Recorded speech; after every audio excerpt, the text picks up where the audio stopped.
77મો પ્રજાસત્તાક પર્વ આપણું બંધારણના રચયિતા બાબા સાહેબ આંબેડકરની દિવ્ય ચેતનાને વંદન કરું છું.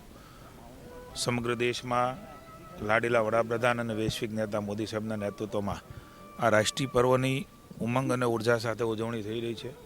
મુખ્યમંત્રી ભૂપેન્દ્રભાઈના નેતૃત્વમાં રાજ્યભરમાં થઈ રહી છે. રાજકોટ જિલ્લાના પ્રજાસત્તાક પર્વના દિવસની ઉજવણી એ જેતપુરની પવિત્ર ભૂમિમાંથી આજે જિલ્લા કક્ષાનો રાષ્ટ્રીય પર્વની ઉજવણીનો કાર્યક્રમ યોજાયો.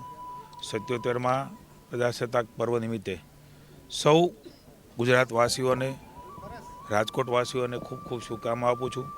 મોદી સાહેબના નેતૃત્વની અંદર 2047માં વિકસિત ભારતના સંકલ્પના સાથે આપણે સૌ રાષ્ટ્રહિત પ્રથમ, નેશન ફર્સ્ટ સાથે આપણું કર્તવ્ય અને ફરજ નિભાવીએ એનો સંકલ્પ આજના દિવસે મને એવું લાગે છે કે આપણા હુતાત્માઓને, આપણા શહીદવીરોને અને જેમણે સ્વતંત્રતા માટે કંઈ ને કંઈ કર્યું છે એ તમામ લોકોને સાચી સ્વર્ણાંજલિ અને શ્રદ્ધાંજલિ રહેશે.